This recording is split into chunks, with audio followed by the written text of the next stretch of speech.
You represent the 1/3, the elite, the select, the chosen few, the very best society has produced as of yet.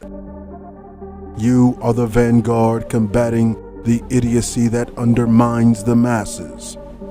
You are the garrison, the bastion, the exalted of a lost generation. You are also the first and last line of defense for a new generation. The next generation of which you will be its primary influencers. You are the standard bearers of intelligentsia. If you have made it this far, it is because you have made the ultimate sacrifice to restore the vision of a blind and dying society.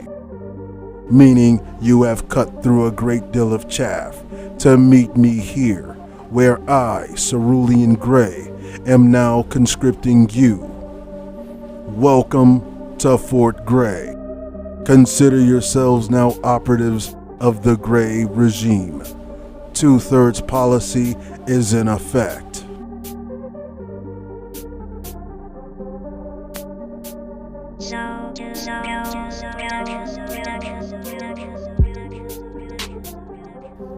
Hoorah! Welcome back to your briefing, operatives. Today we are discussing morality. Now that you are a part of the Grey regime, you need to begin thinking like an operative. This video is specifically designed for male operatives, but is universal to both sexes. This is your non-tactical operations briefing. But first, disclaimer. If at any point in time over the course of this video you don't like the direction it is going, please fuck off. Especially if you are colorblind and interracial dater, spoiler, rugged individual, coon, bed bug, bed witch, negro mockingbird who bears white supremacist talking points, or a flying monkey of Oz.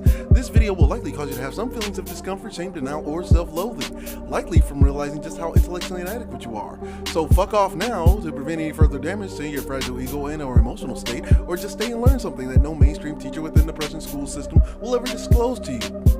Because they're all petrified in fear of losing their tenure.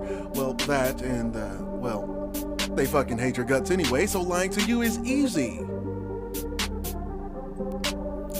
Morality. What is this disgusting word, this disgusting principle that everyone within society, at least 2/3, have confused? Let's discuss it. Morality is the extent to which an action is right or wrong. Morality is the gradient of ethics by which the human organism conducts itself. This is rooted in subjective emotionalism. In terms of masculinity, morality weakens your ability to execute the first prime directive, which is survival, which is wholly a man's responsibility, making you question what is morally right in defense of the group, trapping you in a false moral dichotomy. In terms of femininity, it forces women to question their ability to execute the second prime directive, which is reproduction, which is wholly a woman's responsibility, calling her to question whether or not executing her role as the bearer of the next generation, rather or not it is morally right. Yet again, another false moral dichotomy. All species across the bioevolutionary spectrum are social creatures and naturally geared towards grouping together to enhance the effectiveness of the first prime directive. Whether it's a herd, a flock, a school, a pack, a pride, a colony, or a tribe. And must I emphasize that again that all species, including and especially humans, are naturally tribal. In terms of ethics, morality is a cultural instrument devised by a group, i.e. a tribe, to protect itself, not only from foreign groups, but from itself. In the classical expression of morality, it is a development as a cultural instrument. The following is factually true. Take, for instance, you are a part of a tribe, and your tribe depends on venison as your primary food source, and it requires 10 deer each season to feed your tribe. Well, one season, you and the other men, or hunters rather, notice the deer are not as in abundance as usual, and you report this back to your village elder, your chieftain, your witch doctor, your priestess, your cleric, or what have you. Well, that village leader, whomever they may be, is going to devise a new stratagem to ensure the villagers can get the required substance from every hunt without disturbing the delicate balance of the primary food source, therefore cutting back on the number of deer the hunters can capture. So instead of 10 deer every season, they may cut back to 7 deer every season. Or if the food source is in severe decline, they may even cut back to 5 deer per season, or even 0, making it a sacred animal, not to be hunted at all in some cases, as with what you have in India with the bull. Deifying the animal, even placing sacred curses on village members who disobey and hunt the animal regardless of the new tenets laid down by the village elder. This is the classical modus and expression for moderation, to ensure that the village did not hunt, or in this case, overhunt themselves into obscurity and eventual extinction. In times in which the population grew faster than the food source, ritual sacrifice was employed to trim the population, to thin the herd, if you will. This is called the Malthusian strategy, despite it being employed long before there was ever such person as a Thomas Robert Malthus or the Malthusian population growth model. However, if your group or tribe is imposed upon by another tribe and has imposed its way of life, its values, its standards on you, your moral compass is not your own, but one that was given to you by the imposing tribe. Therefore, you are degraded. And in more contemporary terms and expressions of morality, morality is for the conquered, not the conqueror. It is amongst a conqueror's greatest weapon in the conqueror's arsenal.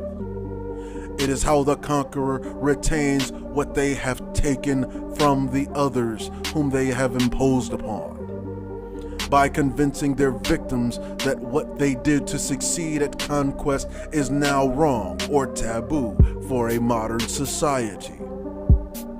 Ask yourselves, how did the current rulers of society gain control of the world? Through violence, murder, theft, rape, pillaging, refined barbarism, deceit, lies, heinous and egregious acts of unparalleled savagery.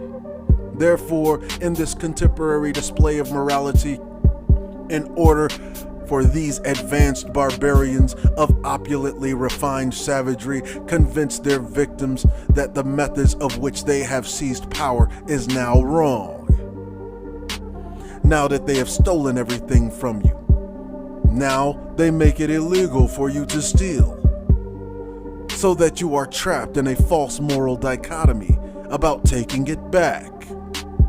Now that they have murdered you with impunity, they make it illegal to murder, so that you are conflicted about even taking life in defense of yourself. Now that they've lied to you your entire existence, they've made it illegal to lie, so that you may sit tormented and conflicted about being deceitful, which is one of the many strategies they've employed to take power from you, specifically vicariously through your ancestors. In subversion, when an opposing group or tribe imposes on another. Morality is structured in this way: reward those who agree with you and punish those who disagree, and use those who agree with you as the hand to execute the punishment. This model is the modus for all religion. Hence, the theme of religion is to outcast, isolate, quarantine, excommunicate, exile, get rid of, murder, and destroy non-believers and allow the believers to live. This is the bigotry of low expectations in its base form. It is a warfare strategy employed by the conquerors to mitigate the ability of those whom they have conquered from rising and conquering the conqueror. In America, this is in a nutshell how the system of racism, white supremacy operates. Say what you will of our revered heroes of renown, from Dr. John Henrik Clark to Dr. Yusuf bin Yakanan to Dr. Francis Cress Welsing to Dr. Amos Wilson to Dr. Neely Fuller Jr. However, what you cannot say is that they were incorrect in equating racism, white supremacy to a religion. It is, after all, dogmatic, rooted in principles that favor the conquerors, and operates by instilling fear in their victims made via physical threats of harm for non-compliance in support of this dogma. As for black people, your entire sense of morality is a fabrication by the conquerors of your ancestors. But not only is your moral basis a toxic fallacy, but you are high on it, as a junkie is high on heroin. And your conquerors are the pushers of your favorite drug, i.e., morality. And just who are the conquerors of your ancestors? In American history books, they are considered the first settlers, the so-called founding fathers of America, who began as colonial extensions, enclaves of Europe, who instilled their values, their standards, their ideals, their religion, which is self-serving, if you are from the conqueror's lineage, that is, but is one of servitude to your conquerors, if you are from the lineage of the conquered. Take Christianity, for example, a memorandum and manifesto of military strategy. The strategy employed by the conquerors of your ancestors who passed down this culture of servitude and plastic morality to you through the generations of waging an ideological warfare campaign to force you into conformity and complacency. You must purge yourself of this excessively high and false sense of morality, which is as weak and fragile as styrofoam under a high flame. It is a clever excuse to hide behind your cowardice, fear, and shame. The number of whites on welfare alone are nearly equal to the total black population in the United States. The number of obese white people outnumber the entire black population in the United States. The number of single white mothers outnumbers the entire black population of the United States. The number of white people killed as a result of white-on-white violence is more than 3 times the total number of crimes committed by black people annually. However, to retain control and keep you in a state of moral servitude, the narrative has to be switched to make you think you are the biggest problem. Why? Because in order to retain power, the victims of the conquerors must always question themselves while never questioning their conquerors. This is gaslighting in its base form, employing the mirror effect to have you think you need to fix every small detail or flaw within yourself before you can even challenge your conqueror, despite the fact that your dysfunction was manufactured by your conquerors. Now, a sound, sturdy, and advanced expression of morality is amoral pragmatism. Remember this phrase, ingrain it on your brain, for it represents the apex, the very pinnacle, the highest expression of morality that humanity has ever known. It is for this reason the wheel has never changed since its inception. What is amoral pragmatism? In short, it is the principle that what can be done and what has been proven to work will be done, and consequences be damned. It is the modus of all successful campaigns, not only in warfare, but in all practical applications that exist and have ever existed within the human condition.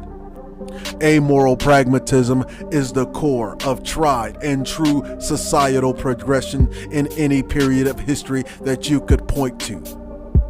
It employs secrecy to keep your own group's business and dirty laundry and other sensitive information to itself, while gathering the dirty laundry of other groups. This is called intelligence gathering. After all, this is how the enemies of your group and the vulnerability of your enemies are revealed. Learn the tactics of your enemies. Learn the tactics of their successes and the tactics of their failures. Emulate the actions that led to their successes and formulate countermeasures to prevent repeating their failures and yours. In short, if it worked well for the goose, it should undoubtedly work fairly square for the gander. This includes the tactics employed in subversion to reward those who agree with you and punish those who disagree. Because those who disagree with the will of our group long to be strange bedfellows of their conquerors anyway. They are chaff, hence the 2/3 policy.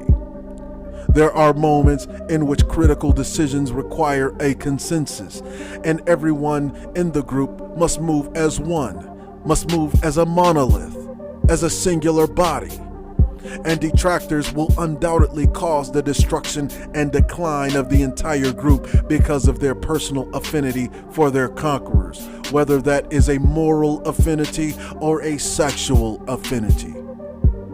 When operating behind enemy lines or in a time of crisis, there is no such thing as morality, only survival.